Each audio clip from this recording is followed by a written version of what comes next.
Okay. Got it. All right, everybody. We're live streaming this. So everybody knows that sometimes I say things that are boo-boos. So I'm sure that they will be taken out before they go to Mo Anderson, because I want to stay in her good graces. There is handouts, sign-in, and evaluation. And I'm very grateful for evaluation because I'm always trying to improve myself. If we have questions, we have 2 live mics. And since this is being streamed, we want to make sure that everybody can hear the questions. We're going to have lunch, and it'll be by Perry Holmes, and it'll be brought in 11:15, something like that. So we're going to go through Intermediary, and then I'm going to open it up for any questions you might have, and I'm going to pretend I know the answers, and we'll go forward from there. A little bit of information about myself. Betty Bezemer. I go by the nickname The Bez. In 1973, I co-founded the first real estate research firm in Texas. We've gone on to other states. We recently were sold to a conglomerate. In '82, I worked, if anybody was around at that time, the savings and loans were the best as far as funding for residential and commercial development real estate, i.e. condominiums, etc.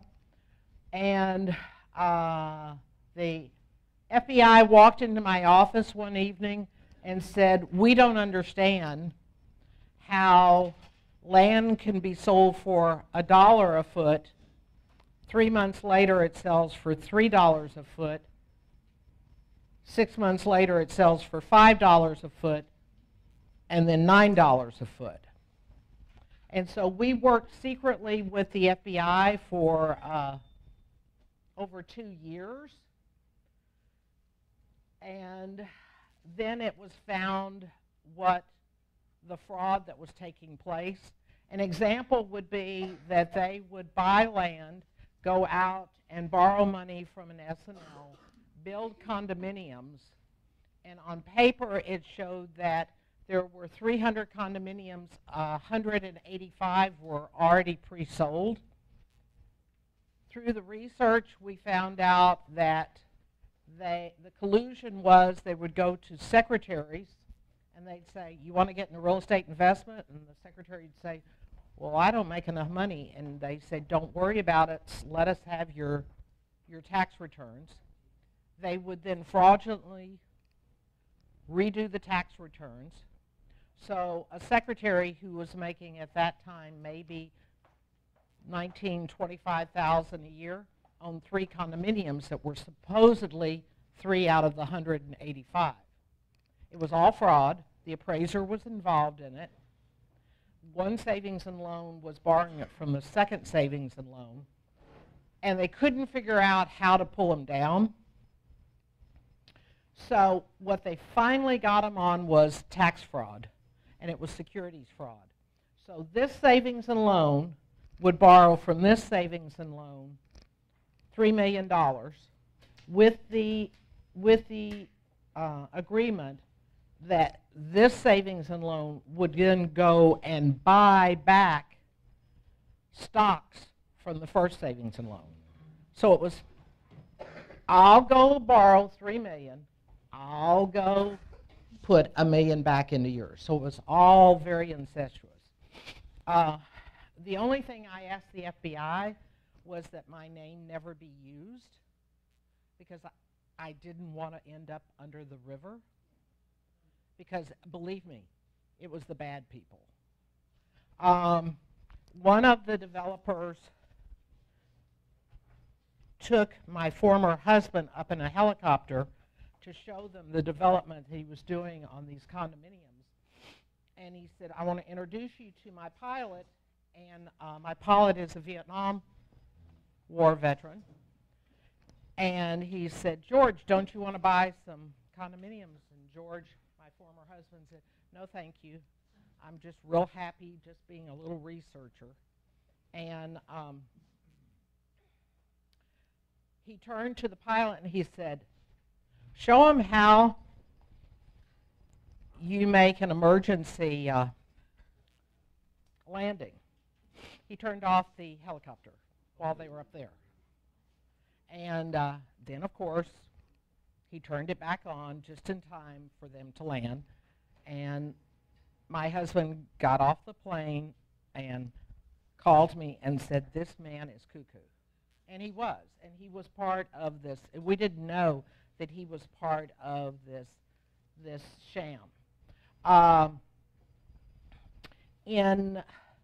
I got a divorce in '85, met the Dutchman, and that's a story in itself. '87, he had a job offer because he was in heating, air conditioning, venting, design, and engineering. So we went to D.C., got married in D.C. in '87, went to work for then the largest real estate company, privately owned in the nation, which was Long & Foster, got Rookie of the Year. Then we moved back to Houston, and I went to work for a small real estate company, Interloop. And then in '92, I was recruited to Keller Williams Memorial, and I've been on the LLC ever since. In the mid-'90s, I started seeing deals fall apart because real estate lenders were brokering the loans, and I realized that nobody was monitoring them. So that means if the deal fell apart literally at the closing table, nobody could call anybody and say, "I think I was done wrong." So I started getting in touch with Trek, and then they led me to the Savings and Loan Department, who hold the real estate broker's license. And I said, "Why don't you get these guys licensed? Then there'd be someone that could be holding them accountable. And also, if they did the consumer wrong, there could be a fund for the consumer." So in the mid-'90s, the real estate brokers became licensed. Then I had a real estate transaction in like 2013 where I was the listing agent, and the buyer agent called me after the inspection and said, "We're going to do a hydrostatic test, and it's going to be on Thursday, so your client needs to make the house available."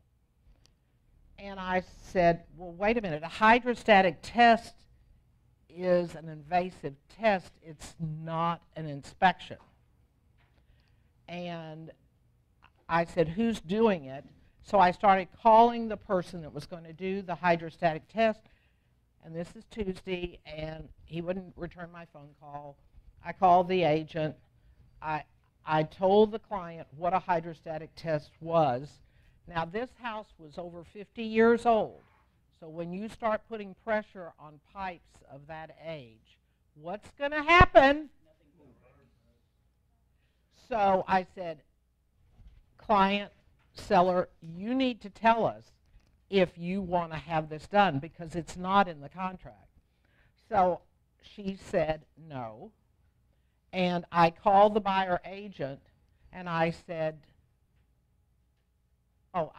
the hydrostatic test person, which was a plumber, I contacted the state of Texas, which is where their licenses are held. His license had not been renewed. So I called the state, and I said, "What's the deal on this guy's license?" And they said he hasn't paid his $85.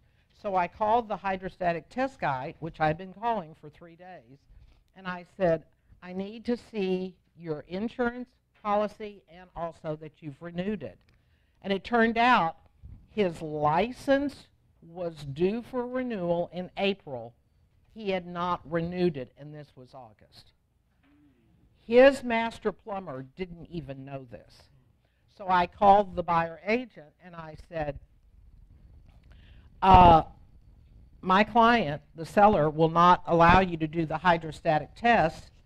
And, oh, by the way, this person that was doing the hydrostatic test is not licensed. Her broker called me. I know this broker, and said, I'm going to see you in court, and I'm going to be laughing all the way when you're pulled up on the stand. And I said, hydrostatic tests are not in the contract. So he tried to bully me. So Michael and Marilyn and I got together, and I said, what can I do? And they said, you stand your ground. Your client is saying no. So I started then, and Marilyn started then working with the broker-lawyer committee, and that's why that sentence about hydrostatic tests is in the contract, because of this office. So what I'm saying is, in my life, I took on the S&Ls, I took on the mortgage brokers, and I took on the hydrostatic. You can make a difference. If you see something that is not right for the consumer, you take it to the people that can get it passed through law. It may take years, but you can make a difference. So that's a little bit about me. If you were in the sales meeting yesterday, you saw that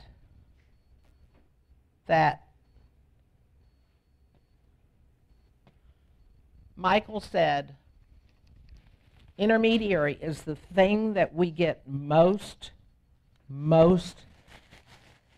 legal pushback, because it's not being done correctly. So what I want to do is just kind of take you through intermediary. Up until the 80s, the broker was everybody.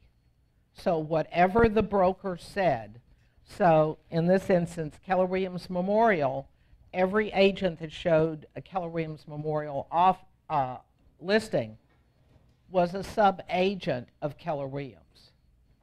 Well, in Iowa, there was this darling couple that wanted to buy a house, and they started working with a buyer, with an agent, and they found a house, and they were sitting at the closing table. There's handouts, there's sign-in, and there's a valuation over there.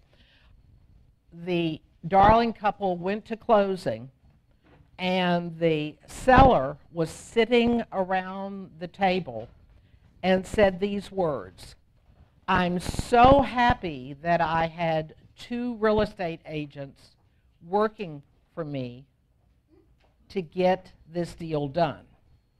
And the little couple is looking around, and they're going, but we drove in your car, and we even had pizza one night. What do you mean you were working for that seller? And this agent went, well, you see in the contract it says all agents are working for the seller, and I'm a sub-agent of this listing broker. And they went, this isn't right, because I've told you things privately. So what they did was they filed a lawsuit. It became a class action lawsuit that changed the trajectory of real estate and how real estate agents work. So in the late 80s, they said a buyer should have the right to have their own agent. So that's where buyer agency started unfolding in different states. And it was not accepted in Texas till around 1991, when they started talking about an agent can represent the buyer. So Texas was not one of the first ones. California, obviously, Virginia, obviously, some of the northern states, etc. So then after the lawsuit was filed, it started coming to the broker-lawyer committee, And that's why they said, well, let's talk about something called buyer agency. And at that time in the early 90s in Texas, very few people knew about it. Then if you were going to make an appointment to show a property, and if you were calling the listing broker's office, you would say, hi, I'm Betty. I'm with Keller Williams Memorial. And you had to state at that time, were you a sub-agent or were you a buyer agent? So you had to do disclosure. Then that office would call the seller and say, we have an agent who's representing the buyers as a buyer agency. Her name is Betty with Keller Williams. So you had to go through that exercise. And there was a disclosure form, and it was they were entering into a short form of buyer agency. Then it got to the point where if the listing agent wanted to sell their own listing, or another agent in the office wanted to sell that listing, that was dual agency. So for a short period of time, the state of Texas allowed, well, we know both agents are from the same brokerage firm, and they kind of both are representing each of you. But it was a little bit fuzzy. And at that time, the agents that were selling their own listings were basically saying, well, I'm bringing the buyer to the table. And there wasn't really a real educational system to both sellers and buyers as to what their job description was. It was real fuzzy. Then we started having the lawsuits, and there was the lawsuit in Houston, Coldwell Banker, and a buyer wanted to buy some property along Memorial and develop it into a very exclusive subdivision. And this was at Westcott and Memorial inside the Loop. And it's now called Arlington Courts. The agent was told to go approach all these homes, which I think there were about 10, 12 homes. They were old ranch style, built in the 40s, the 50s, and to enter into a purchase agreement. What happened was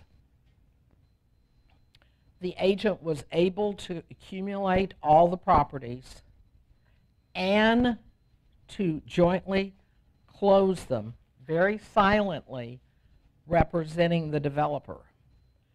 And when they started finding out about this, the little old homeowners said, Fal, this was not explained to us. We thought he was representing us for the purchase of our home to get the best price from this developer. So the agency thing again reared its head, only this time right here in Houston, and a huge lawsuit occurred because of that, because the consumers, the 10 or 12 consumers, said, if we had known that we could have gone and gotten our own agent to negotiate a better price, we would have done it. So it all got back into disclosure. So then the state of Texas, because this was happening in certain areas in the state, said, okay, let's make this better. So the information about brokerage services now started occurring as to intermediary. And everybody knows this document. You've all seen it. And when do we have to go over this with someone? First meeting. And what do we want to happen? I heard it. To get it signed? Okay. So that's what you're wanting to have happen. What if they don't want to sign it?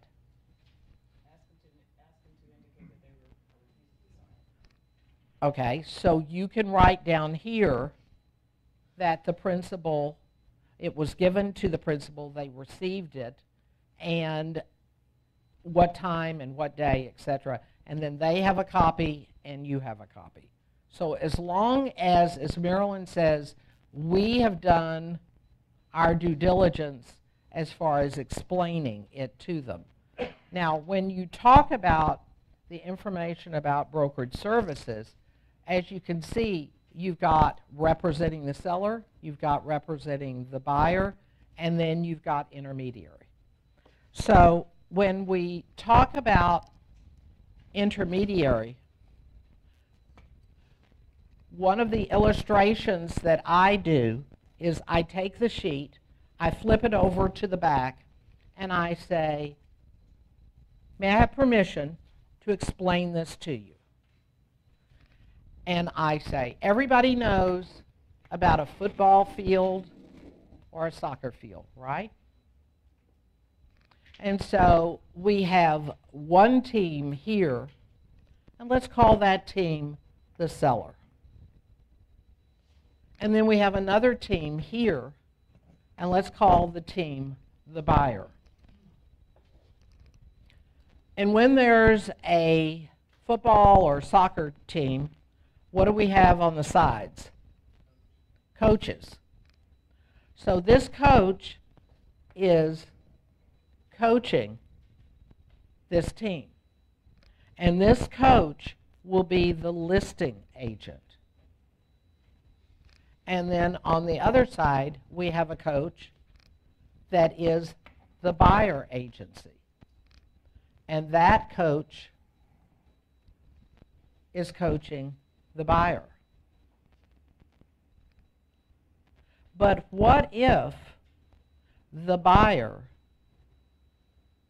happens to choose a buyer agent that's representing a property that the same broker has listed? So in this case, if it was Keller Williams Memorial has a listing out there, and this buyer has chosen a Keller Williams Memorial agent, then what happens is it is intermediary. And what is the person that tells the teams when they are offsides, etc.? Okay.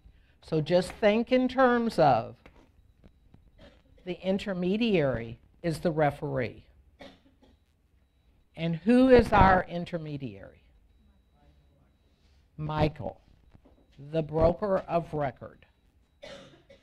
And the broker of record has a relationship through this listing agreement to this seller. So every time that you fill out a listing agreement, it says Keller Williams Memorial, of which Michael is the broker.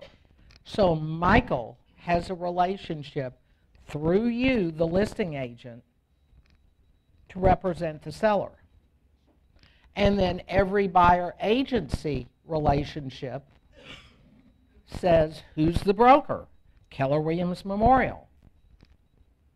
And so John Doe is entering into a buyer agency through one of the agents, but Michael is the broker running KW Memorial. So when you explain it like this and you say, so what will happen is I work for Keller Williams Memorial. If I show you a Keller Williams Memorial listing and you choose to make an offer, then the broker is saying, listing agent, you represent seller. The broker is saying, buyer agent, you represent the buyer. So the confidentiality absolutely remains. So I may be bringing an offer to someone that I sit across the table from or down the hall, but I am not going to share anything confidential with that other agent. And that's how I explain information about brokerage services. The beautiful thing is, I'm still going to be your buyer agent. I'm still going to be your listing agent. Now, in Texas, you can have one property, one agent. But this office does not allow a listing agent to represent a buyer. There's a question. Okay, get up there. There's, because it's being streamed. I know I'm going to make you work, guy.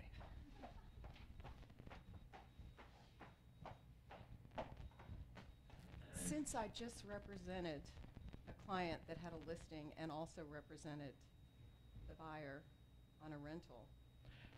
So you entered into buyer agency for a rental. I did. That is no. I didn't realize that. I've already been paid on it. I know. That's Because why I'm here, though. right. So what gets back is, does the principal, what the thing that the office is seeing so much is the problem is, both principals didn't understand what they were giving up. Now with rentals, it's okay for you to have been basically only the listing agent and not enter into buyer agency on rentals. If it's under 2 years, it's okay. It's okay. But your problem is you probably got them into buyer agency so you could go out and show them and still. So did you know you were going to show them that property? It was your property? No, they called me on the property. I just thought that I could do rentals but not sales. Right. On both sides of the deal. So I just assumed that I'd have to do the, You can do both sides of the deal on rentals. You just can't enter into buyer agency. Because once you enter into buyer agency, the seller and the buyer have given up everything. So that's where Jack comes in. That's where they get us all the time. Now, are you going to? No, you're not going to get into trouble. I mean, you know, that kind of. Right. Hello, Earth. It happens. But on leases, the recommendations is you don't have to, if you're showing them your listing, you have to give them this, and you have to explain, oh, by the way, you know, I'm working for the seller. So basically, you need to instruct me what you want to offer. You're not giving them comps or anything of that nature. If they say, well, wait a minute, I think I really want someone to negotiate it, then you need to give it away. Giving it away means you can also be compensated. So this would be true if they were purchasing or if they were leasing. That is your decision if you want to give a lead to someone else. So the trick is representation. What does it mean on representation? So and again, I go through this on every transaction. Every person needs to know whose side of the fence am I really working for. And once they understand this, they're really cool with it. Now,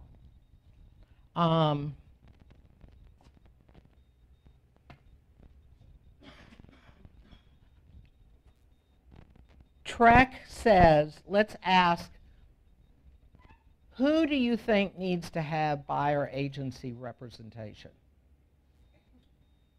Loud? Who? Like first-time buyers? Any buyers. So the answer you're thinking is any buyer. Okay.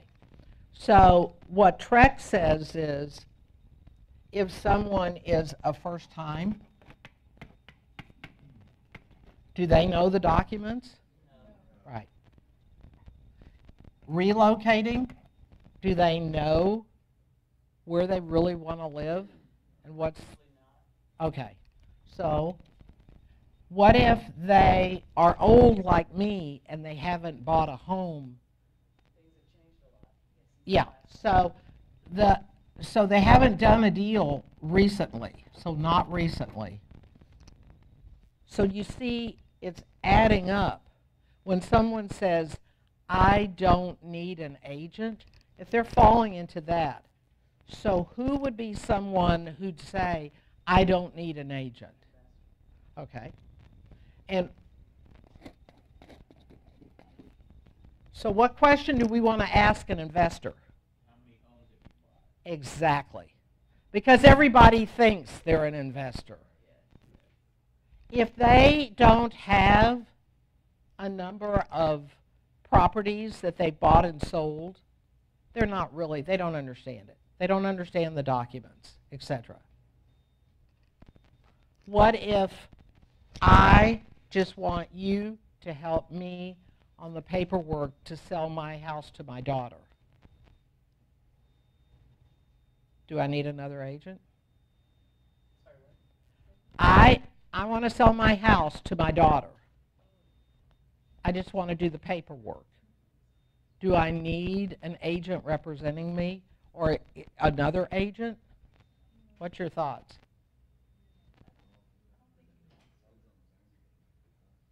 So the consensus is no. Okay. So if it's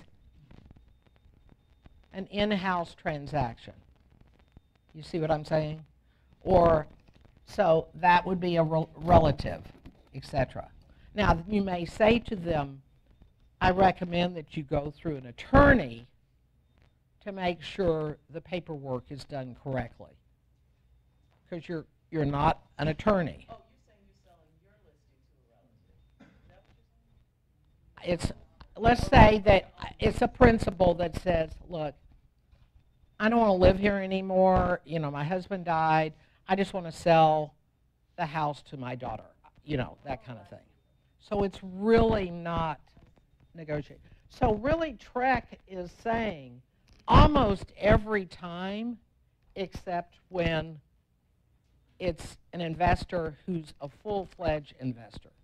Now, what about attorneys? What?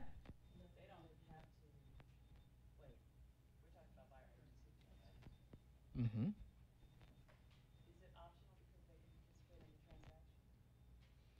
You're getting warm. So an attorney calls up the listing agent. The first question you want to ask them is, do you have a real estate agent that's representing your interests? No, I'm an attorney. So are you buying this for yourself? Yes. So an attorney does not have to, if they're buying it for themselves, enter into buyer agency. If it's an attorney that also has a real estate license and they're buying it for someone else, then they can participate in the commission. Are you aware that principals, buyers, can offer without representation?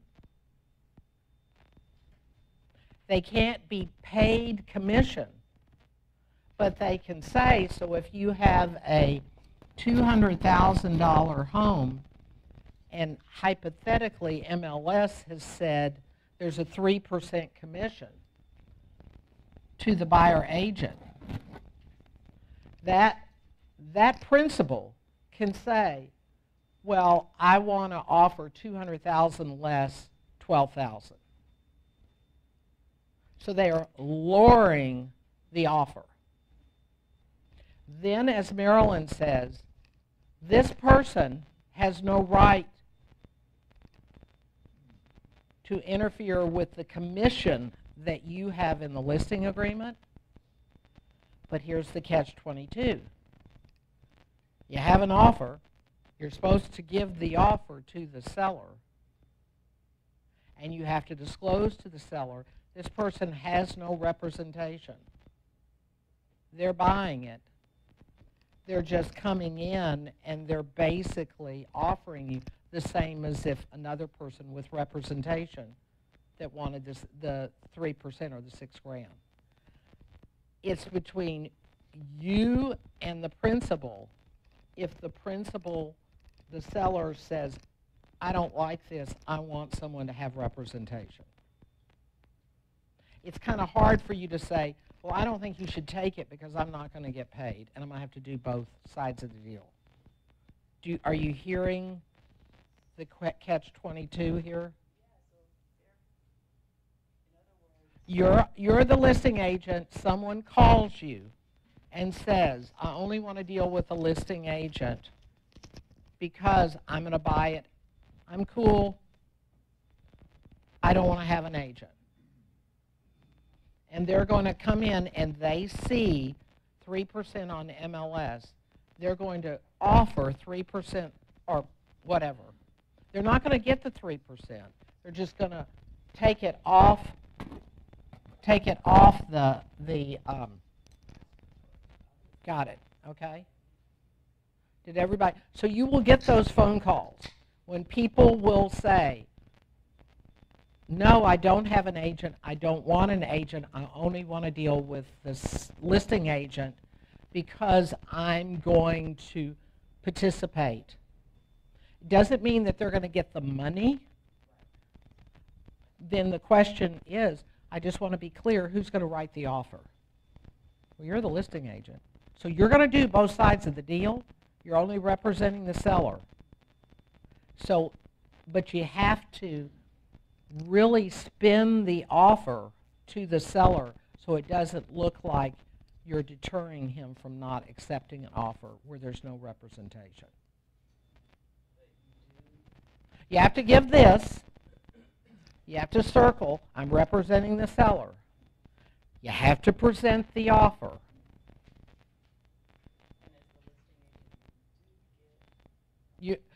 Legally, you could get the 6%. But then the seller's looking at you like, so I mean, there's a little bit of, you have to have this conversation with your seller. There will be people that will want to do the deal, and then you have to hear what the seller says. Because if you're spinning it on what buyer agency means as a benefit to the seller, he may say, no, I want someone who has an agent because that's put up a little bit of an insulation for me as a seller being sued. Because most for sale by owners, where there's not any agents involved, end up like 45 to 60% of the time in some kind of legal problem. Because they they assumed the other person understood it. So, when you're dealing with someone, you need to know when they say, well, I don't think I really need an agent.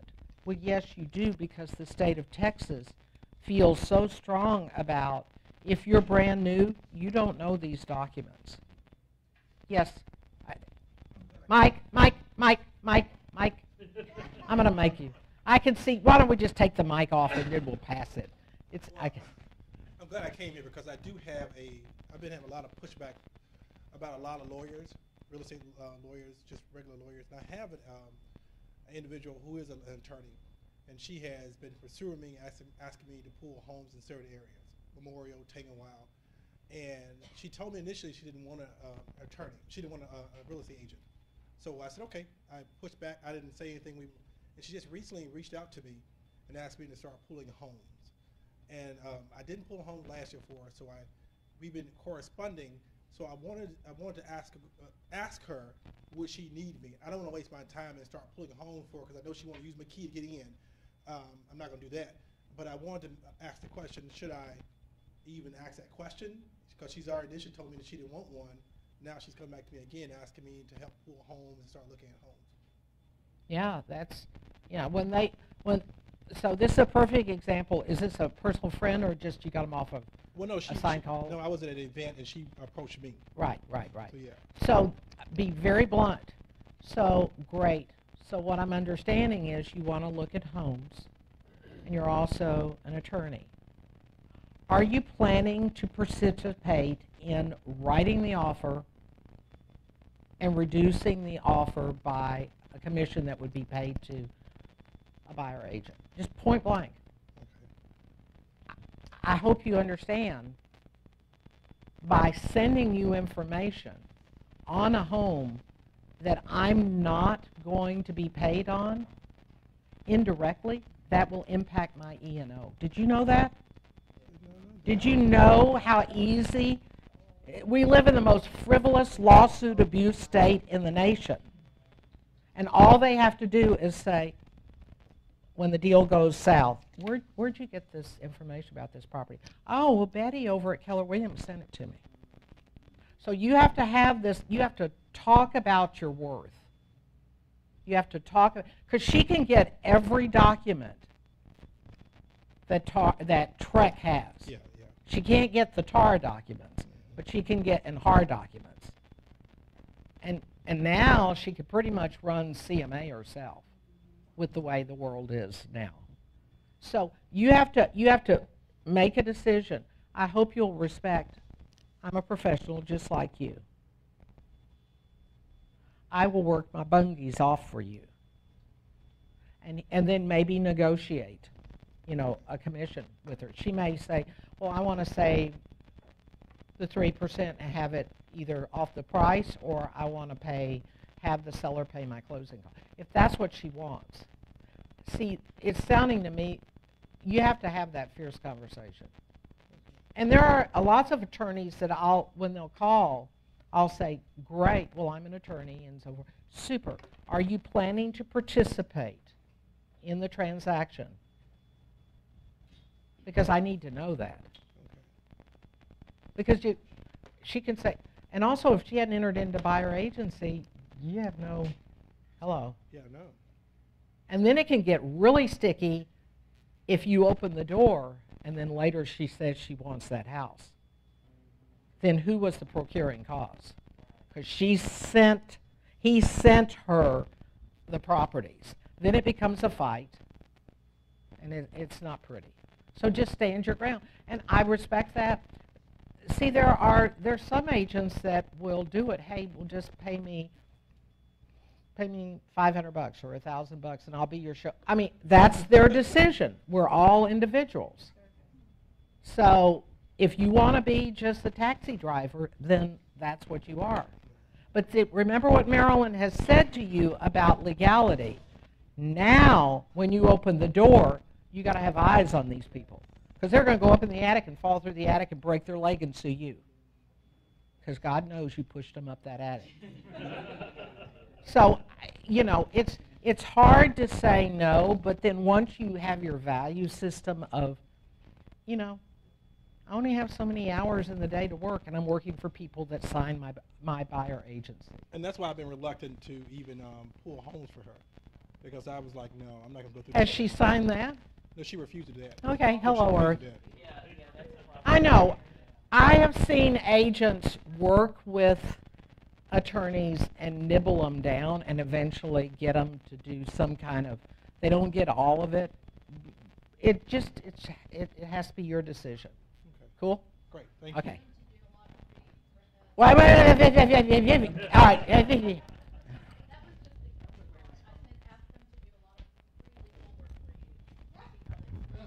Yeah, so. Yeah, that's what I was thinking. Yeah. Okay. All right, so now let's go.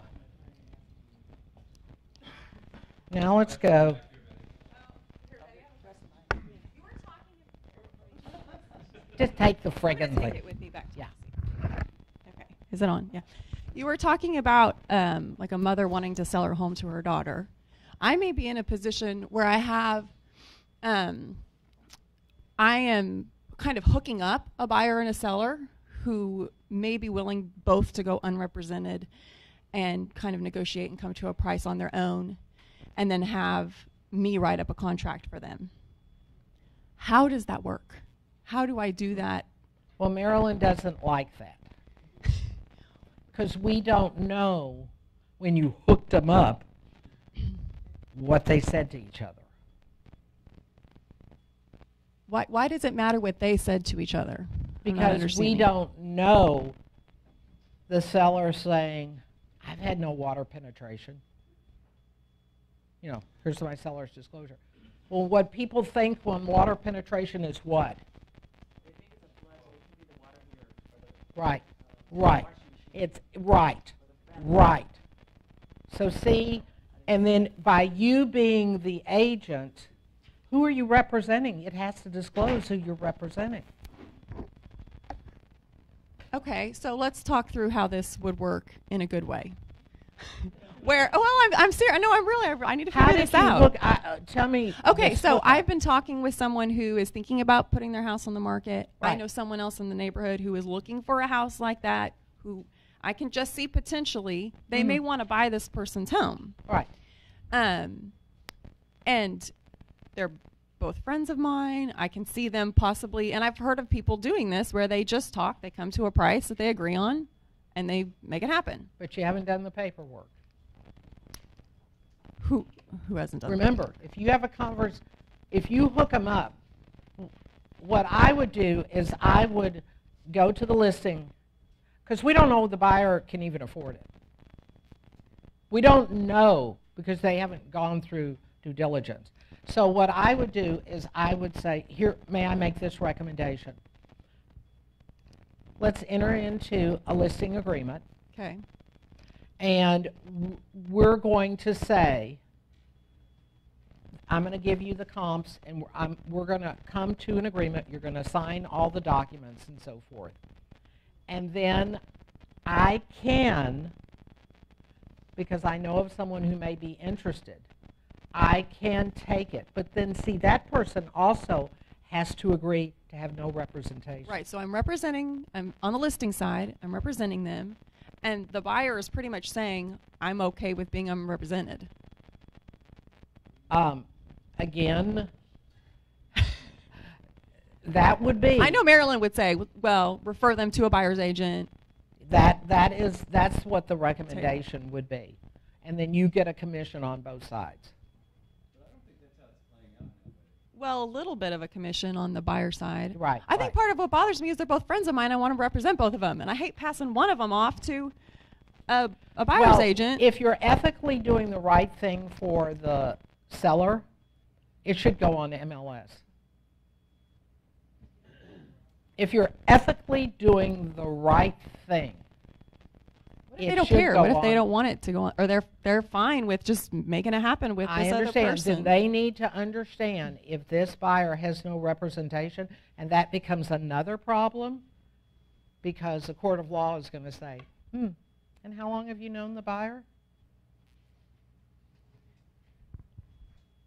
It gets into, you have to, it's Solomon. You got to divide the baby. And we want the baby to live. And it's, may I make this recommendation? Okay, I was just thinking there had to be some way around it. You can do it as sub-agent as long as the buyer has signed that, and it says in paragraph 11, buyer understands they have no representation. What I would do, I would try to convince the seller, can we go on and we can see this offer, see if this person is qualified, and then we have it on MLS. And if you get a better offer, then you're really covered. Because the seller is always, the buyer is always going to say, well, I didn't have representation. And believe me, I've seen brothers sue each other. Just because they're your good friend, hello Earth, when the pipes explode or the water heater explodes and they didn't have coverage, all of a sudden they go to an attorney. So you have to just say, I want to do the right thing. So You know it's what up I'm to you. remembering? I'm just remembering the buyer is an attorney.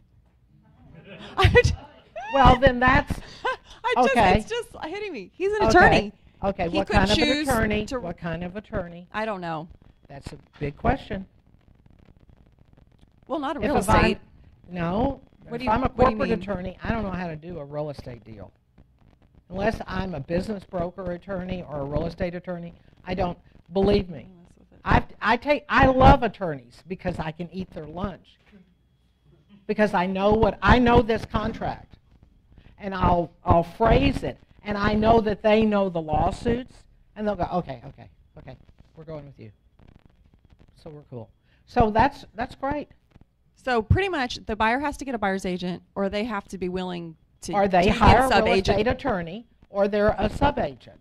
And the seller has to understand that. But you cannot, this office does not want you entering into buyer agency with this buyer. Because if you read, Yeah, I was just thinking there would be a way for me to not be either. okay, But read, all right, here we are on the listing agreement, and that's the second page. So when you go on a listing agreement, you've already pre-typed the listing agreement, and you've already filled.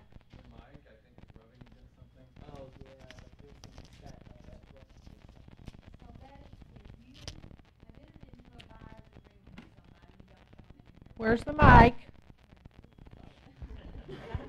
We're having this streamed. Okay, so if you have a buyer's agreement with somebody and you have a listing pop up, you don't show them your own listings. Your fiduciary responsibility is you have to decide who are you going to represent. So I don't show them my own listing. But the listing needs to be shown. So How do you you're work a that buyer out in a agent team? first. How do you work that within a team? So I'm going to refer you to my buyer's agent within my team. Okay. You told me you had a buyer. So your buyer agent should have that buyer, not you. So if it's a team, we'll talk about teams. Basically, all listing information is never to be commingled with the buyer agent. All the buyer agent on a team sees is what's in MLS. Buyer agent, if the buyer agent is bringing an offer on a listing member of the team's offer, they have to enter into intermediary. And nothing that the buyer agent knows about that client other than what any good buyer agent would disclose, should be disclosed. So your listing information cannot readily be opened up by your buyer agent. So it's really important when it's husband and wives. So if you and your team member go on a listing and you discuss the net sheet of what that seller is probably going to get for that house, that person can never bring an offer. So when you are a team, and if anybody goes on a listing and there is a discussion of what is the forecast, because as a listing agent, you have to give a net sheet. You have to. On a listing, you have to give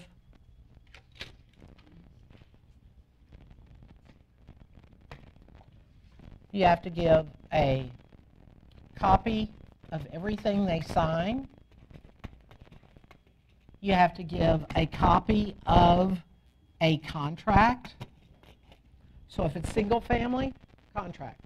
Condo, contract. You have to do this. A net sheet, a list of all home warranties. That's what Trex says.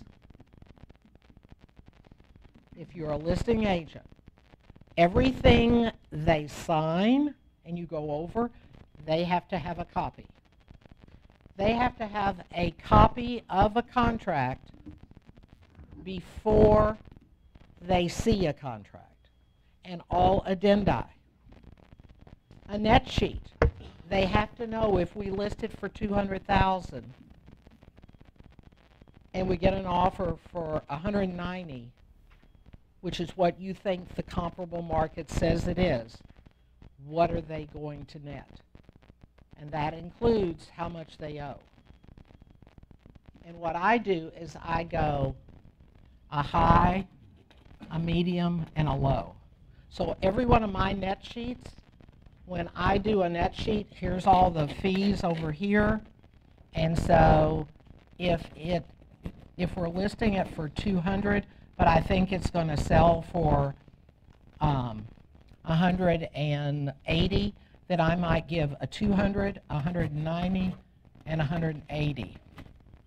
So I put it all on the net sheet. I do 3 different prices. Right now, if we get a full price offer, this is what you're going to need. You're going to net. It looks to me like 180 is where we're going to end up, so we're going to net so-and-so. And I get them to sign that. Then when I start going in for price reductions, or they say, well, I don't want to give the property away. I said, I told you, this is what it's worth. And this is what you're going to net. Because when you get an offer, you have to give a net sheet based on the offer. So if they come in at 170, you have to show, as a listing agent, the net sheet of what they would offer at 170. Yes? I think I have a loud voice. But it's being... Let her talk first. Okay, I do that currently with the net sheet, and I also will give them a net sheet for if it's a VA loan, because sometimes the seller has to contribute additional things when it's a VA loan. So I do that, and I also include the VA loan in like the middle, not the high or the low, just so they have Whatever some feels idea good that there's for going to you. be something different. Whatever feels good. And then I had a question behind Sharon's question, backing up on the young lady back there. I had a relative who I did get to sign a listing agreement because she was approached by someone who wanted to buy land. So there wasn't a house, there weren't going to be any inspections or anything. And I just wanted to put it out there that I did everything that you're supposed to do for a seller, even though she's a relative. And the buyer did not have representation. She just paid a lawyer like $500 or $250 to write the contract. So as long as So she did have representation. well, She had an attorney. well, I mean, I'm sorry. She had a broker write. She paid a broker to write the offer. Okay. But she did. But it was just a flat fee that she paid him. So Right. that's fine because everybody. The only did thing you everything want they were is, supposed to do. if it ever gets into a lawsuit, is every time that there's a place in the contract where it says, do you have an agent, a broker, and it has it for the seller and the buyer, the minute an attorney's name is put on that, that's your card free. I love it. Oh, do you have an attorney that's going to review everything? Well, yeah, I do. I don't care if he, is 85 years old. That name is on there. So I love attorneys. All right. And then I had a comment for the young lady back there. If it were my friends buying and selling, and I was representing the seller, I would want my friend to be represented by someone I trusted, because there's inspection and all kinds of things. And like you said, I'd hate to lose a friendship because something went sour in a That's transaction what I like that. said. I've Yes. seen Yeah. I would never an let my agent in friend this buy a house office without was being sued represented. by his freaking brother because later something was found out, and the attorney said, "Well, you got to sue your agent," and we're going, "What?" It's ridiculous. Okay, so let's go to this. So we're going to get on the listing agreement. You fill out intermediary yes. You go to the listing agreement with it filled out, and then if you see right here on 3, broker may notify seller that broker will make no appointments as described. Well, that would be if there was one agent representing both sides. And what I do is I explain it and I have the seller initial it. And so, Mr. Seller, let me tell you, fortunately, I'm with the largest real estate company in the world. And also, fortunately, Keller Williams Memorial is the largest real estate company at Keller Williams in Houston area. So there's a good chance that we're going to have some agents representing buyers that, right up there, there's handouts and sign-in. There's a good chance that we may get a Keller Williams Memorial agent who's going to bring us an offer. So let me explain this to you. You're home on Saturday. They've informed you that there's an agent coming by. You decide not to leave the house. The agent walks up to the door, rings the doorbell, and says, "Hi, I'm Betty. I'm with Keller Williams Memorial." They're not our friend. They represent the person that they're showing the property. So remember how I explained to you? Our broker, Keller Williams Memorial, Michael, holds the license of that agent and holds my license. They represent the buyer. I represent you. So if this buyer has just won the lotto and has more money, that buyer agent doesn't have to disclose this to us. Rightfully so, I'm not going to disclose that you're going through a divorce, you have cancer, and you're facing foreclosure. So you see what I'm saying? You got to explain to the seller what a listing agent's job is. So I want you to mark paragraph 3 because we're not going there. If you look at the last sentence, if there was only one agent involved, they would not render an opinion or advice during negotiations. Well, aren't you paying me to give you advice? So if you explain it that way. Now, there may be some people that are going to contact me that are going to say they don't want an agent.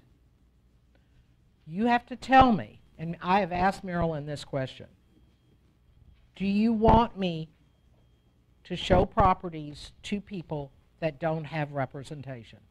Do you want me to bring you an offer where they don't have representation?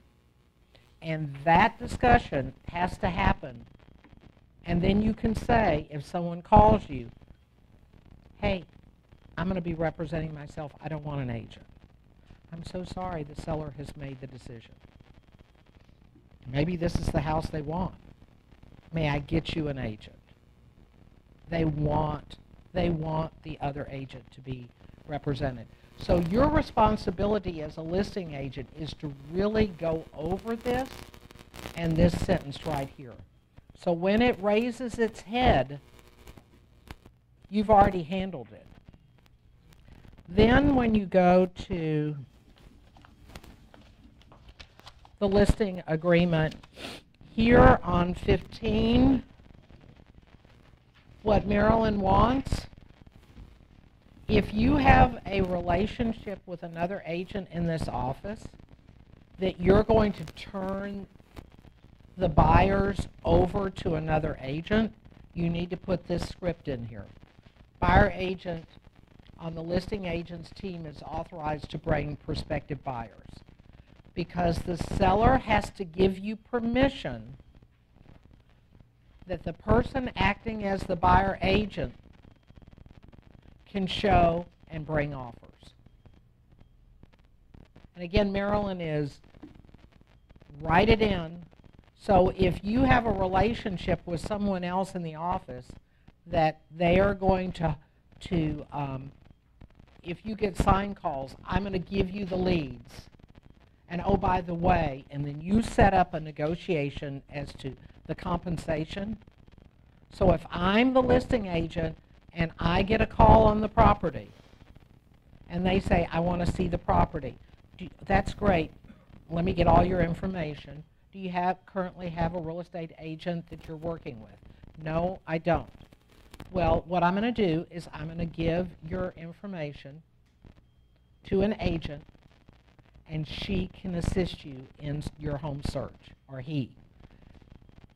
You ask them, do they have an agent? Then that agent's responsibility is to get information about brokerage services signed and to enter into buyer agency.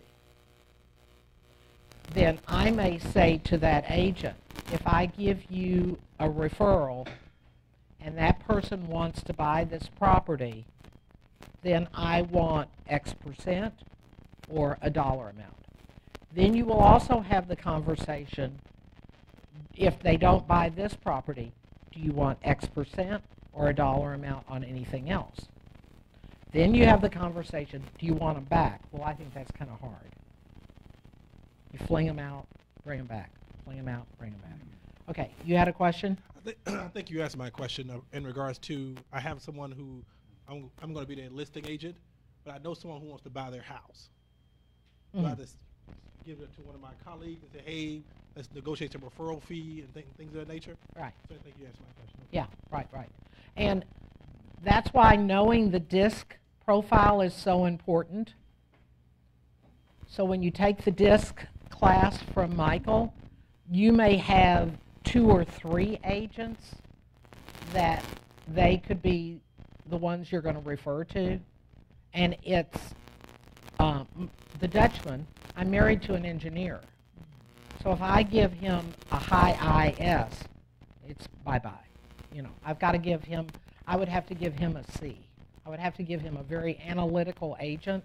So sometimes you'll have 2 or 3 different colleagues that you think would be a good match for that person. And absolutely you do it in writing, and this is an agreement, and it says if I give you a lead and they ultimately buy my listing, commission. If they don't buy my listing but buy somebody else's listing and they're under buyer agent, commission, so forth. And then what if the person doesn't like you anymore that you're referring it to? Does it come back to you that gave, you know, I mean everything and anything. That's what you want to do. All right, so now you've got this in here under all your listings. So you've come up with your 2 or 3 people that you're going to refer to. And then don't forget, you've got to put in the intermediary document in the listing agreement, because that's not part of it.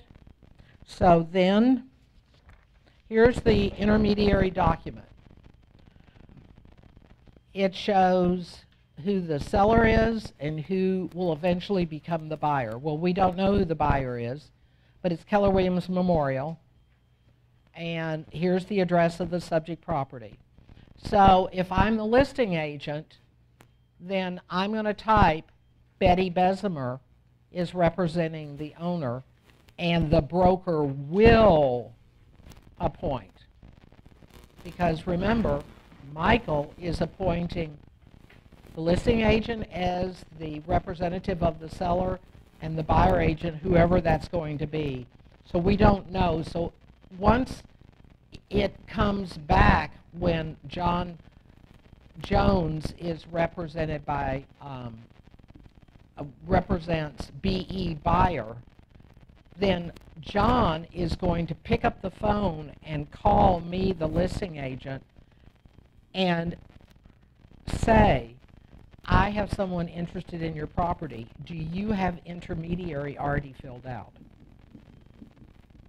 So I've already gone to the listing agreement, to the listing appointment, and the seller, I've shown them this document, and it says that, yes, the seller is going to allow intermediary with appointments. So there has to be 2 agents. Now, this is the part that most people don't realize. F, disclose material information related to broker's relationship to the parties, such as personal relationships or prior or contemplated business relationships. So, your question is, are you related? Is the listing agent related to the sellers? Have you done business with the client? Has the buyer, are they working with the buyer and have done past or future transactions? Most agents don't realize that this sentence exists.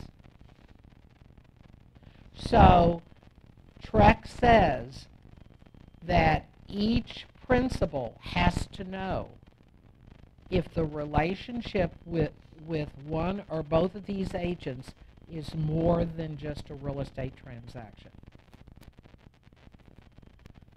So, in the contract on page 1, it says, are you a real estate agent? Here is, are you related to one of the principals? Or is this your mother's best friend? Well, if it's your mother's best friend, you've seen that person in your home. So the court of law would say, you have a relationship with that principal. If you've ever had them as a client, you have a relationship. So really think about what this means. And so if I was the listing agent and I had sold the seller their home, I would put that right there. Listing agent sold the owner their home and has known the owner for 5 years. Then when you're the buyer agent and you call me and say, I have someone interested in the property, do you have the intermediary? Now, on my listings, I don't put the intermediary on MLS anymore because Maryland doesn't want your clients to sign this. Because when they take the listing, they don't know who the buyer agent's going to be. So the court of law says, just prepare it, fill it out. Betty's going to be representing you, Mr. Seller. I am going to get someone to appointed, and then I'm going to put in that I sold you the house, but the seller's name is not there. So then you call me, and I say, yes, I do have intermediary. I'll send you what I have. You now are telling the buyer, oh, by the way, she sold them this house. So she's had a relationship with them for 7 years. Because both principals have to know if there's a relationship other than just business. Then if you, the buyer, this is your mother's best friend, that's where you add that. And then I go back and tell the seller, oh, by the way, the buyer agent has known this person as a friendship to her family member, that kind of thing. So this is real important, and this will keep you safe from harm. Under buyer agency, same thing. When you meet with a buyer, you're going to mark intermediary because you tell them, look, there's a good chance you're going to fall in love with a Keller Williams Memorial listing. So don't you want me to show it? And just and that's where you have the conversation that Sharon was talking about. If I get a listing, or I think I have a listing, and see, what you're supposed to do, you have to choose the person that the courts would say you have the strongest relationship with. So if it was one of your builders, you would choose the builder and hand the buyer off to someone else. Whatever the courts would say, Sharon secretly loves this person because she's done a lot of deals with him. So that's where you have the conversation. You know, I list a lot of properties. Now, just to let you know, if there is a listing that I've worked with a seller before, my working partner is Julie. I'll have Julie write the offer for you. So You basically are setting the person up for if that situation happens. You got to decide who you're going to work for. Because if it's a buyer that has never bought anything, they need representation. If they just relocated from Chicago, they need representation. If they're old, they need representation. Are you cool?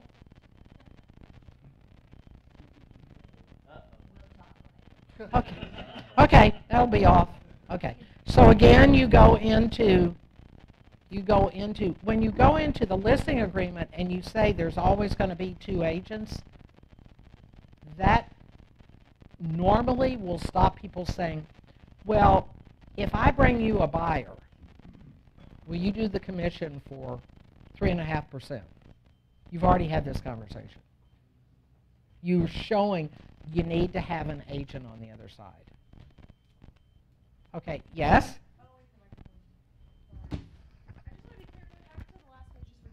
The intermediary relationship notice. You're saying have it filled out, but under D, where someone's assigned to the prospect, you're just saying the broker will appoint somebody, right? Because you don't know that's who the the only person way is. this office works. If So- there's 2 agents, they have to be appointed. Right, but when we give this to them, when they're signing the listing agreement, you're saying we just give this to them. They're not signing it. They're just I explain it to you seeing- because remember I've explained to intermediary, and I'll say TREC and the state of Texas have a document that, because for intermediary to work, you have to have a listing agreement with a broker, a buyer agency agreement with the same broker, and this document has to be part of the transaction. So this document will now go into the offer. So what I do when I'm a listing agent or a buyer agent, I fill out broker will. Broker will appoint. Okay, you don't write anything in there, and then once you actually have somebody who's representing the buyer, you fill it all out completely. And Yeah, it's signed because with the offer. right now, when I'm taking the listing, I don't know who the buyer is going to be, and I don't know who the buyer agent's going to be. So that's a blank, and that's a blank. Right, and then it just gets signed when you have an offer. Yes. Okay. So if the so let me ask you, when you're making an offer with a broker here in this office, how many of you pick up the phone and call and say, do you have an intermediary document? You don't. You do. Yes, John. Thank you. John? Hammer, hammer, hammer. Yes, honey. So we have a question from Cheryl. She asked if you can talk a little bit about a husband-wife intermediary. Okay. So you're talking about a husband and wife team. Or a daughter and mom. Okay. Okay. You must make the decision if it doesn't matter if it's 2 agents that have formed a team, a husband and wife, a daughter, mom, it doesn't matter. You have to make the decision. If you're working as licensed real estate agents as a team, are both of you going, if you're going on a listing, are both of you going on the listing? If you're going on the listing, then neither one of you can be a buyer agent. Because the seller has told you what he wants to sell the property for. You've done a net sheet. That person cannot be privy to that information. So if you are a buyer, if you're a team, no matter who the secondary person is, then all the listing agreement documentation has to be kept so this principal cannot see it. And that's hard. Because on information from other sources, there's information, and what did the seller say to you that they want, why are they selling the property? There's a document that says, why are you selling the property, and what do you want me to tell the world? If they're saying, I have a brain tumor, but I don't want the world to know, that's on a document, and you have to fill that out. What's the number? I don't know. What's it called? It's the disclosure document that Marilyn wants every one of us to have as a listing broker that says, why are you selling the property and what do you want me to tell the world? So I may have a client who's lost his job and is in the rears, but all he wants me to tell the world is, we don't need this house, it's too big. So it's in writing. Because what Marilyn says is real estate agents talk too much, and they'll go and say, well, this seller is going through hard times right now. Well, what does that buyer agent hear? Let's go slap them. So you're only supposed to say what is on that form. Okay, so did I cover that? Okay. So that's buyer agency. You're going to have that filled out. You're going to explain buyer agency to the buyer. And then on buyer agency, you've got to write in intermediary here under 16. And then here, buyer authorizes buyer agent on a team to show and bring offers on team listings. The buyer has to know that and that happens with great frequency, so the listing is with the listing agent and the sign call comes in and the buyer agent gets the lead to go show the property. So they have to, so this buyer agent may show the property, then enter into buyer agency because they've shown the information about brokerage services, and the buyer says, yeah, I want to make an offer. The buyer has to know there's a relationship on the team, and the seller has given permission for the buyer agent to bring it.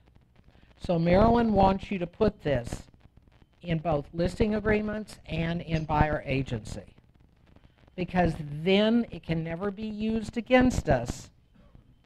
Well, I didn't know that she worked with Betty as a team member. Well, actually, it was explained to you. And again, writing is what we need. Okay, on making an offer on intermediary, what Michael sees a lot is people are filling it out as buyer agent over here. You've got to all be on the right-hand side. So it's intermediary, and then you've got the information for the listing agent and the information for the buyer agent. So it's all on the right-hand side.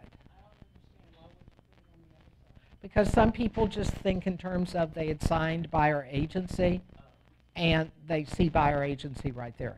But once you make an offer on the same brokerage firm's property listing, you have to do that.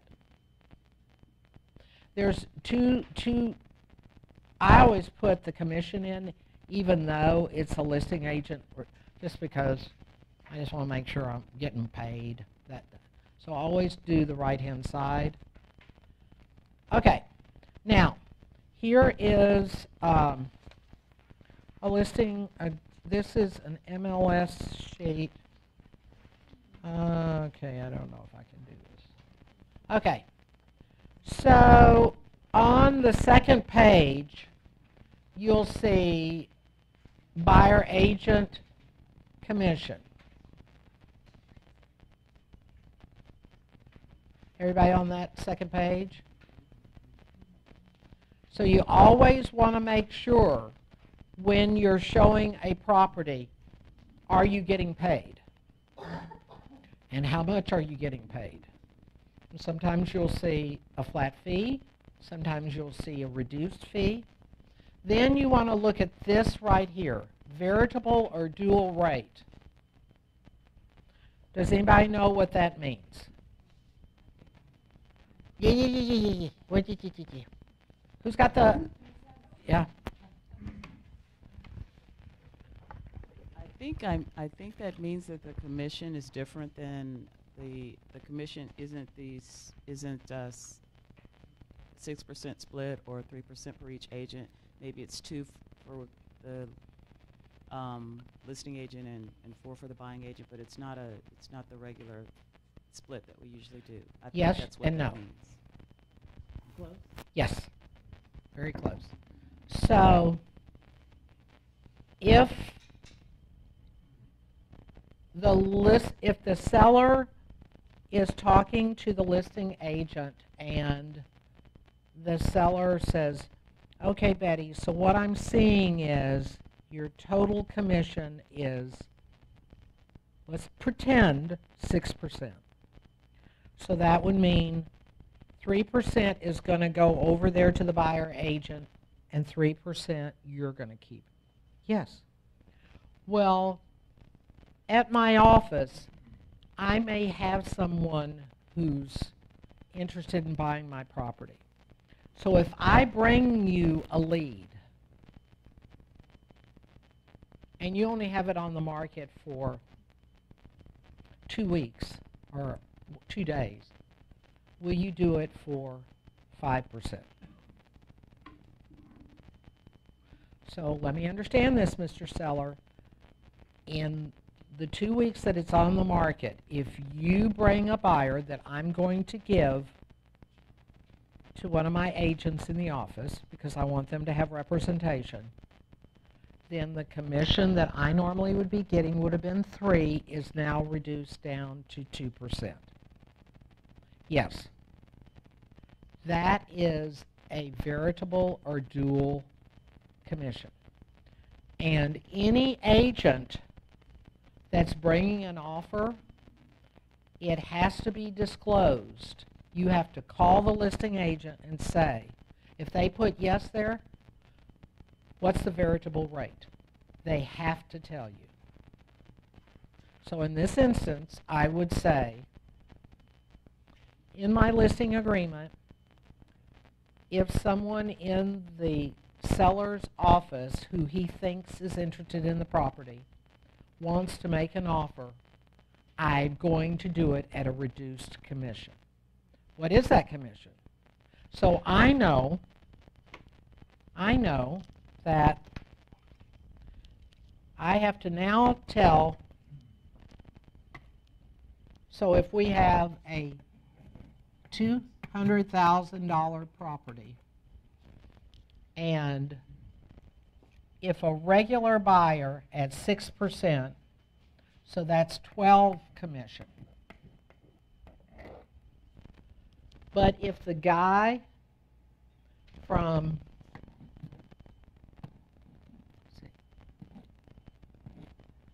the office buys it, it's only $10,000 in real estate fees.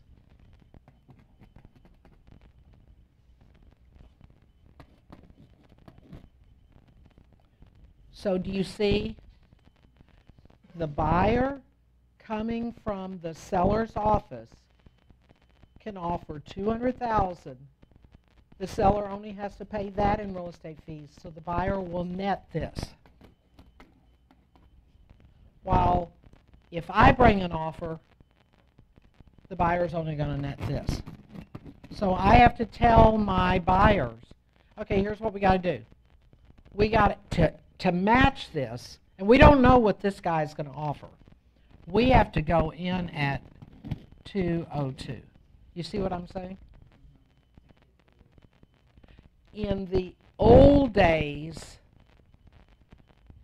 the listing agent didn't have to disclose this. And that's why you'd be negotiating with a listing agent, and then the listing agent would go dark, and you wouldn't hear from them, and they'll call back, and they'll say, what happened with our offer? Oh, well, we accepted a better offer. Well, made a full price offer. Well, we accepted a better offer. That was the funky stuff. And so that's when HAR was getting complaints, and Trek and TAR, and saying, okay, because Trek is not supposed to be concerned about our commissions. It's only TAR and HAR that are concerned. So that's another question that when you talk to the listing agent, you can say, I'm bringing you an offer. And if the listing agent says, we're in multiple offers, then you have the right to say, are any of the offers through your team? Because there may be, you have the right to say, there may be, is there an incentive? Because you are supposed to say that to your client. Because we don't know. All the other offers may be through RE/MAX, Century 21, John Daughtery, whatever. But if you ask them and say, has your team made any of the offers? Is there any special incentive with the team? They're supposed to tell you. And then you just have to pray that they're ethical and so forth. So now let's talk about the other stuff. So you are an agent, and you're a listing agent, and you're sitting out in the big room, and you say, I'm having such a problem. I've gotten an offer, and it's $10,000 less on Park Lane than what I had it listed for. What have you just done? So you're out there, you're here. You're just angry. You can't get the deal done. But you've now just disclosed what the other offer is. Is that good or bad? Good. Okay. So then an offer comes in, and you print it to the printer. And you get caught up on the phone. And it sits there. Now, how many people go to the printer? Is that good or bad? So our fiduciary responsibility is to our client that no one knows anything about the deals. So if you talk about, I've received 6 offers and so forth, really just keep it to yourself or go to your coach. Don't disclose it, because if anybody gets a hint that somebody found out some information because that agent was blabbing, that's when Jack gets called in. And that's what we want. Okay, so let's open it up. Any questions? Eddie, back here. Yes, ma'am. Can you hear me? Yes. Can you hear me now? Yes, yes. On the variable deal rate, when the selling agent is involved with that and it says yes, what documents associated with that? As far as... Interesting enough, there are no documents. Oh. Because I know of 2 situations where the listing agent informed a buyer agent of that there were multiple offers, and the buyer said to their buyer agent, I want to see proof of that offer. There's no documents.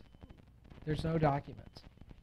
So now the document between the seller and the listing agent is the listing agreement, where they've written in the event, and that would be under compensation, in the event, that the seller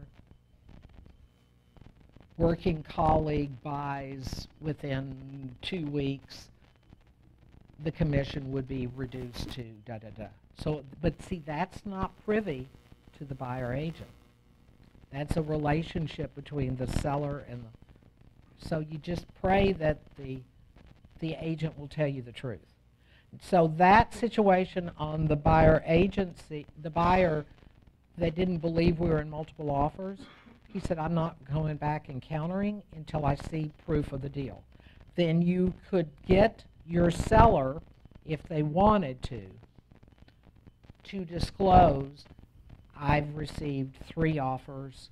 And if your seller wants to disclose in an email, and 2 of which are above list price. But Maryland says we're not even allowed, we can't disclose anything unless we have a paper trail from our seller that says you're allowed to say these words. So on the buyer's agent end, when would be the first time that they would see what the commission was going to be in writing? Well, the buyer agent has been told in this MLS that it's 3%. Right, I'm still stuck on the variable dual thing, though. Okay. If colleague calls listing agent and says, I'm real interested in Mr. Jones's property. Mr. Jones said that if I can get everything together and make an offer in 2 weeks, and I'm the listing agent, and Mr. Jones and I have discussed it, there's going to be another agent. Yes, I'm going to give you Julie, and I've told Julie, you're going to write up a buyer agency agreement with the colleague for 3%, because I'm the listing agent that's going down on the commission, not the buyer agent. Because once I have put that in MLS, everybody and anybody gets 3%. Whatever I negotiate with the seller, that's what I get as the leftovers. I can't mess with that. It is illegal for a listing agent to say to a buyer agent, look, we've got these repairs. It's going to be replacing a heater air conditioner. And that's going to run 12 grand. Why don't we do this? The seller's going to put in 8 grand. I'll put in 2, you put in 2. That's illegal. A listing agent cannot, because of negotiations, ask a buyer agent to come off their commission. Now, if a buyer, if the seller says to the listing agent, okay, I see it's going to be 12 grand. The heater's still working. I know that the heater is close to the end of its life. I'll put in 8. Listing agent goes back in the amendment and says, seller will contribute $8,000 towards buyer's closing costs, because you can't give the money away. And then the buyer and I are talking, and they say 12 grand. It's going to cost 12 grand. I see this receipt, 12 grand. And if I, the buyer agent, say, okay, I got an idea. I can go approach the listing agent and see, will they participate in a reduction to get you the 12 grand? I'll come off 2 grand out of my commission. If I say it, then it's okay. But for a listing agent to say it to me, it is illegal for, and that used to happen all the time. It is illegal for a listing agent to say, why don't we do this? Let's both of us chip in a little bit and let's get this deal done. You've worked so hard, Betty. Come on, let's do it. And I had that happen the day before closing. And I basically pulled out the thing that said that you can't do it. Okay. What you thinking? When the buyer's agent comes to you, you had it happen the day before closing that the buyer's agent came to you and you couldn't. The seller said to me, we're losing too much money on this deal. Okay. Will you reduce your commission? Right. And I basically told him, no. We have an agreement. You're paying me this. I didn't even go to the buyer agent. Because if I had gone to the buyer agent and said, the seller wants us to reduce, because that's what the seller said to me. Hey, can you go to the buyer agent and see if they'll just take a lesser amount for their buyer compensation and you take a lesser amount? We're just losing money on this deal. Well, I knew if I picked up the phone and called that agent, I could be hauled into HAR. Because that was a tenet that against the realtor relationship. Once it's, because see, this is this is an agency relationship of compensation. In But commercial, the buyer's agent they can never have suggest this up there. But the buyer's agent can suggest that. The buyer agent can say, I've been thinking about it. I'll give up $2,000 of my commission. And you walk very gingerly, because if you say to the listing agent, now if you're willing to give up $2,000, then we can make these people whole. But see, the issue is the listing agent put in writing what the compensation was. Once you put it in writing, you can't go back. So buyer agent brought the offer, buyer agent had accepted offer, buyer agent's offers in the title company, and then the seller, for a condition that had nothing to do with the sale, it was the repairs, was negotiating a reduction. Can you tell me the document? Is that document in here and I missed it? That we're going to have in writing that the seller wants you to bring all offers? We put that in writing? Well, you can do it. You can. Let me see. Is she here?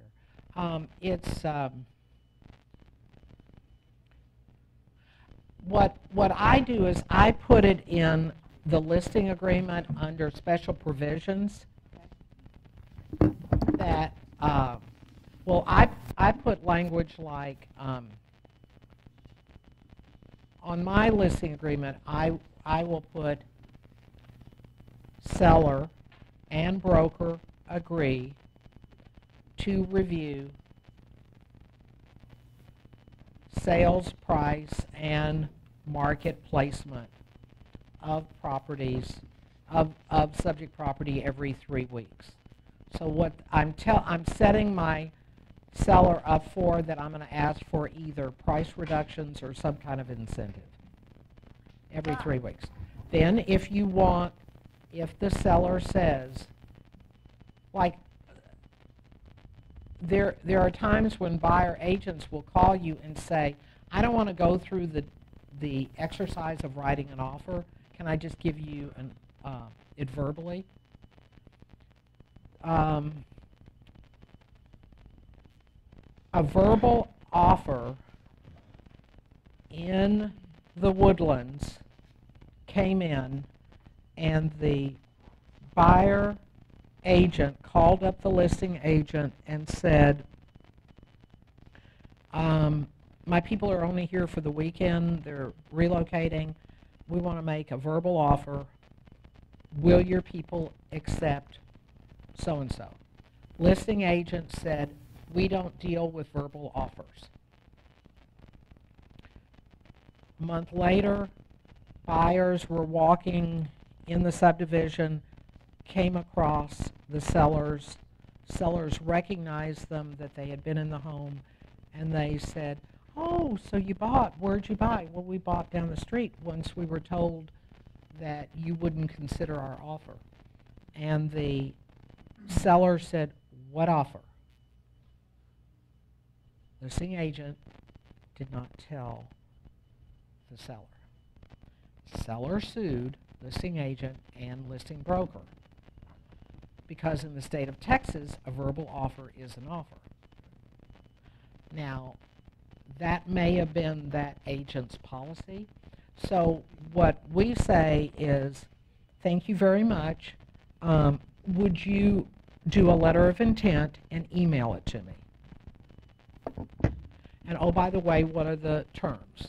And then you get right off the phone and you call the seller and you say, we have an agent that doesn't want to go through the exercise of writing an offer. it is da-da-da-da-da-da-da-da.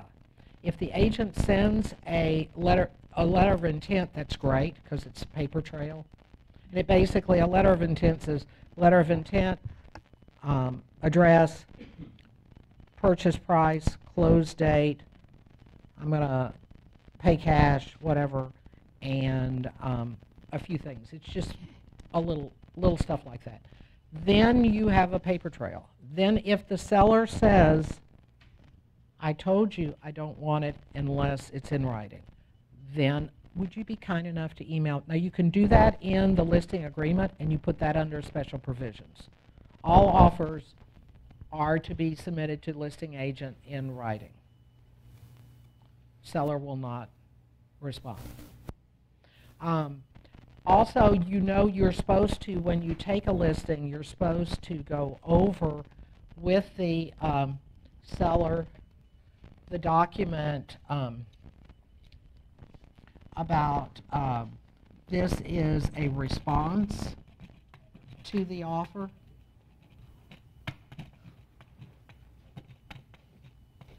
And that's what Marilyn and Trek wants us to use.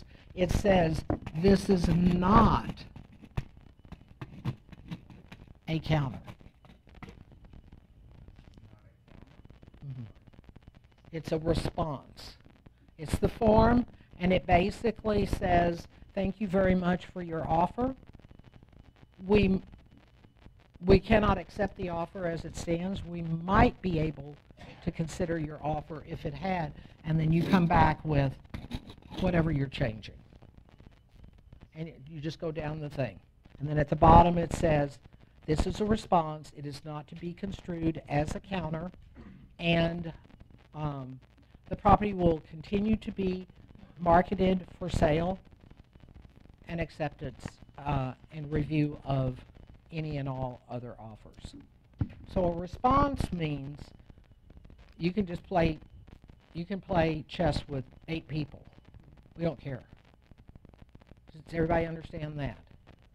So when you get an offer, you're basically going to send it to the seller, and then what you're going to do is you're going to review it, and you're going to look at where you see the seller could maybe sweeten the deal.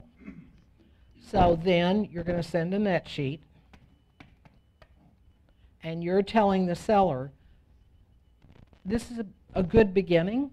My recommendation is that we maybe do a lease back for how many days? Did you say 3? Okay, so we're going to do that.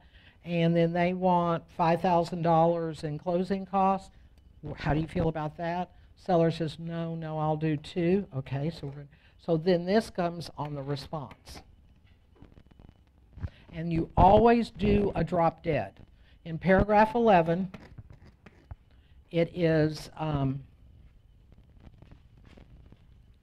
seller, comma, at seller's option, requests a response on or before, and you give the time and the day. So if this is Tuesday, 11:15, and your client says, let's give them 2 days, then it'd be basically Thursday. No, it's Wednesday, 11:15, so let's go Friday, and let's go noon, and then whatever Friday is. 5th? Okay. And then put the year. Then when you're a buyer agent and you write an offer in special provisions, buyer, comma, at buyer's option, request a response on or before, and you ask your buyer, how many days, how many hours do you want to give them? You always put a drop dead. Because, like I have an offer on the table that came in 10 days ago on my personal home. If I sign it back right now, they've bought it. They didn't put a drop dead in. So, as a listing agent or a buyer agent, you always put the drop dead in. Okay, next question.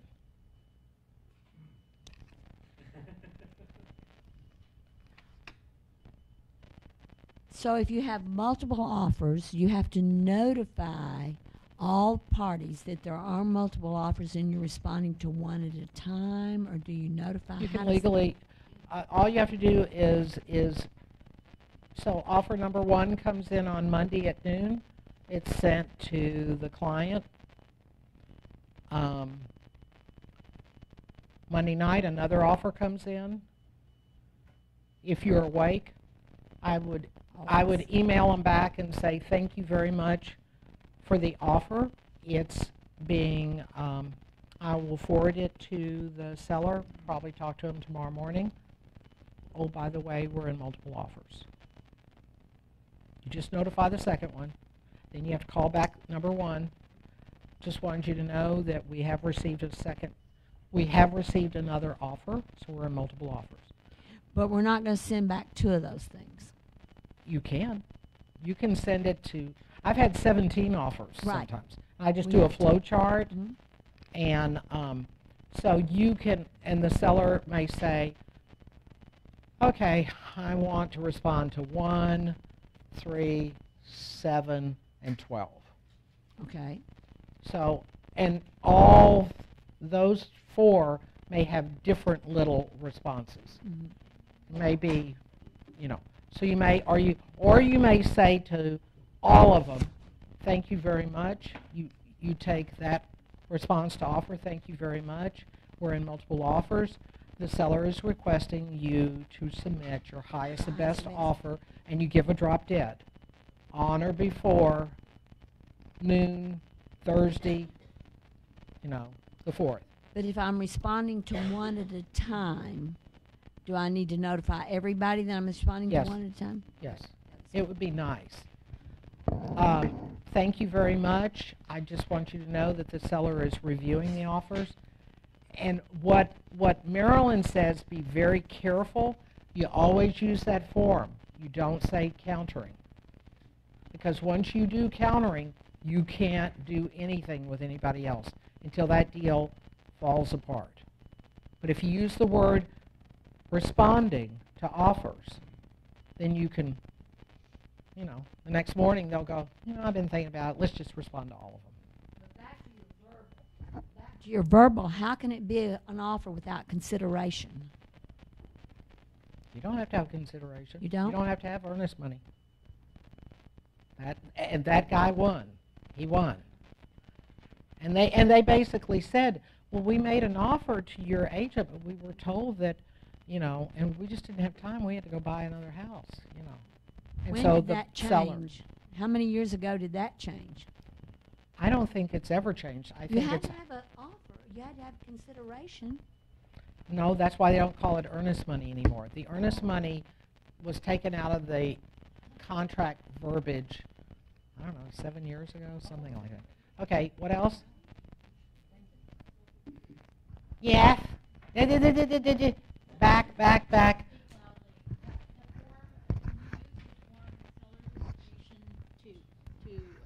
Resubmit. That's that's that form. Yeah, that's the form you should do. You use the seller's invitation to resubmit to the offer with everything. And what Marilyn says is, if you don't want to do the form, you can take the script at the bottom of the form that Tar wrote, and you can use that.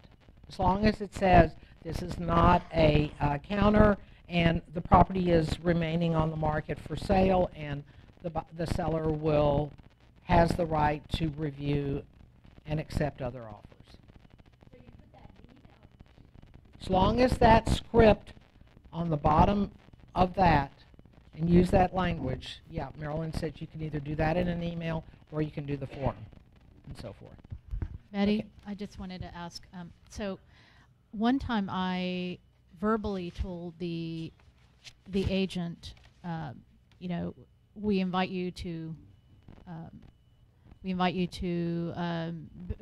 pretty much what the document says, and she said, you're not going to counter? And then I had to explain why I'm not countering. I mean, it's okay to tell them verbally, right? I mean, I wouldn't. no? You wouldn't just say, You're speaking verbally for your principal, and you don't have a paper trail. Well, after I would email. I always No, email after. she didn't like that So, either. okay. She didn't So like that either. always, So I shouldn't always, even, when they call, yeah, I shouldn't even so you tell call and you say, you email what the response from your client is, that your client has seen that email. So what I'm hearing is you want me to respond, and you're saying that, was this, you were representing the seller or the buyer? I was representing the seller. Okay, and so the offer came in, and the seller did not want to respond.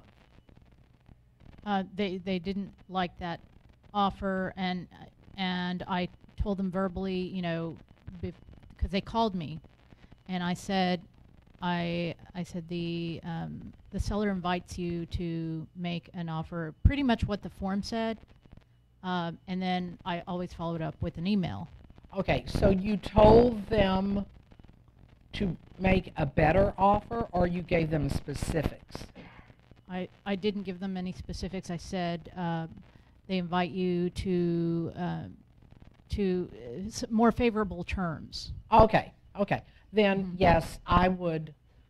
So you've sent the offer to your seller, and then the seller is saying, well, this is a ridiculous offer. I'm not going to respond. Tell them to go jump in the lake. With your permission, what I'm going to do is I'm going to say that this offer is not acceptable. Please resubmit. So yes, then I would type it up, and I would say, at this time, the seller is requesting a more favorable offer. This is a response. And then I call I always type, send, then call. Hey, Julie, I just wanted to follow up. I've sent you a paper trail. The seller is saying that they don't want to respond to your offer. They would like to see a more favorable offer. Would you please? And then I put in a drop dead. You know, and then, oh, by the way, it should be in your inbox. Because and from the seller, I always say things like,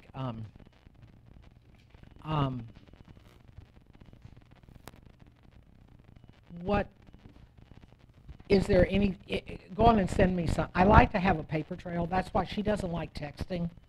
She doesn't like texting, and I know that's what everything. If you call my cell phone, it says, don't leave a message here. I want everything to go through the office because I want a record.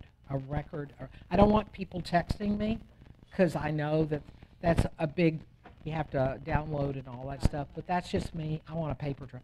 So basically, any communication I have with a principal, based on our conversation, you're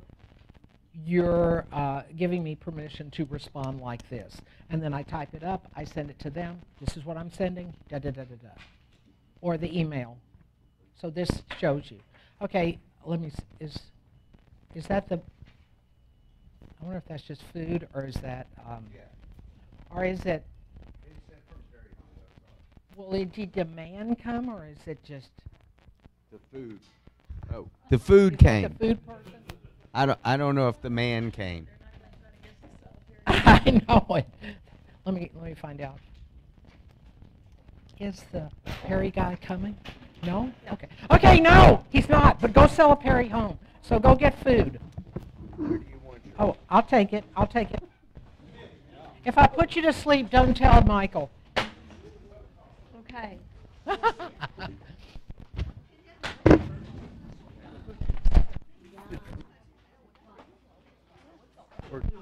You don't have to. You do not call Michael for intermediary. You are self-appointed. The old days, Jack says, do not call Michael to get appointed. That's over. That's over. That's over. Thank you, thank you, thank you, thank you. I'll get it to you. Okay. Angie's getting, my daughter, is not into real estate. She's going to be deaf. A petting zoo with a horse on her listing. No, call Marilyn. You always say call Marilyn. Well, listen to me or call Marilyn, you know. We're not having a petting open house with a horse on your listing, you know. No. Okay. So she's getting. Well, see, that may also, well, yeah, you may have to get permission from the HOA plus the seller, because I had someone do an open house and spill wine all over the. There's a horse on the property. It's just Oh, land. okay. So we fought that. That was her first listing. Okay, she's getting $650,000 listings from the builder. Okay. And so she'll get calls on it. And so I don't want to know anything about it. The listing. Well, is the listing under the team's name? Yeah. You need to have, So she's going to have. you just have to have a discussion. So you're going to take the calls. You're going to be the buyer agent. Okay, then that's okay. As long as you set it out that way. Okay. Yeah. Otherwise, we can give it to her friend that's at Caldwell Banker. But No, we don't want to do that. yeah. No. Well, it Hold on. gets too complex. Yeah, got it. Keep it in-house. This is What? really excellent. Really? Yeah, this is Thank really you. Excellent. Thanks so much. And yeah, no sleepiness here. This Oh, is very, good. very good. Thank you. so That's so much. sweet. Thank you. Okay, drop dead. You're saying when you submit an offer, you always put a drop dead Mhm. in special provisions. Mhm. I thought that you could just withdraw it. You That's what I've can, been doing is but just what? But be careful. If they sign it, then the person's going to have to give deposit earnest money, deposit. Right. Yeah. Well, yeah, I'm okay with them signing it because we want them to sign it. Right. So, but you're saying you give a few days, like 2 days, Yeah. Yeah. pretty much. If it's a hot to trot property, you may only give 2 hours. But will they just not accept it because you're being so pushy? with It 2 depends. hours and You works against you need to be having a conversation with the listing agent. Tell me, what does your seller want? What are the things that your seller wants? right, to in see in advance an if you offer. think it's a Right, desirable right, property. right. You know, she says, oh, well, this house is going to go by Saturday. You know, okay, got it. Then if we brought in that we could close very quickly, and could we have a response by this evening? How does your you kind of feel them out? Okay. No, that's good. Okay. We'll give you what you want. Let us know quickly. Hi, sweetheart. Hi. How are you? Very good. I'm so glad you came. Thank you. Go get some food. Yeah. Thank you. Thank you. I just listed my first listing almost 20 years, 20 days before. We host 2 open houses, not too much traffic, and only single showing. Do you have any, You can do open houses. do you have any suggestion to market more? How to market it or? Are you being coached? Yes, before, yeah. Okay. Okay.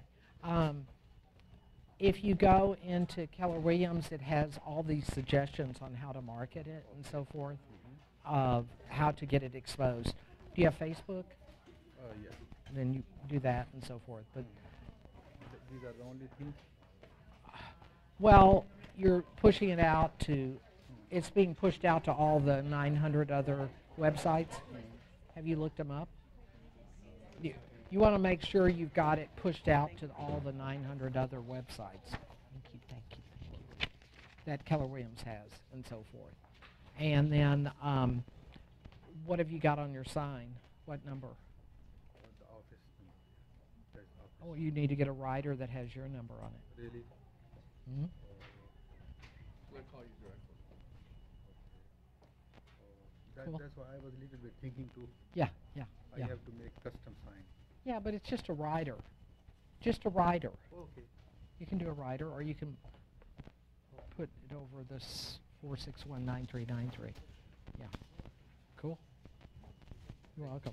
Christian, what was the verbiage you used in regards to the attorney and asking? Because I had written, hey, would you like me to represent you as your agent? And you said a statement. You said something about would I like to act upon. What was the verbiage? So John, you're an attorney. What type of law do you specialize in? Oh, well, I'm a corporate attorney. Okay. So, as you know, I'm a real estate agent, and I can represent your interests. Are you going to be writing the offer yourself and representing yourself, or are you going to hire an agent to represent you? And then he'll say, no, I'm going to write it yourself. Great, then you need to be talking to the listing agent. You're not supposed to be talking to me. Great. Thank you. Thanks for being here. Thank you, thank you, thank you. And a question about the drop dead date. You were saying when you make your response that if you don't put it in, what was the bad thing that would happen? Well, If you leave it open, then if you don't put it in, they may not see that there's a sense of urgency. If you put it in, they'll try to get the offer to you by. It doesn't mean that they will, but they'll try to get the corrected thing back in 2 days. Just a way to Right. make them understand. Push them. Or they may come in on day 3 and say, here's an offer. Well, thank you very much.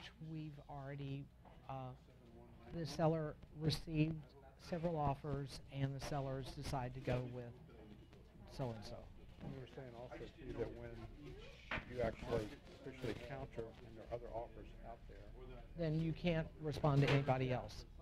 so you can't counter on multiple people. No, can't- you do this. You can do the request for resubmission to everybody. You can keep that going forever. Can you explain that again? The document for seller's request for resubmission of an offer, you can have that going forever. And then when the offer gets to the point that the seller is going to sign it, then you have to call everybody else and say, the seller has accepted an offer. Would you like to be a backup offer? And then You make that request. And last question.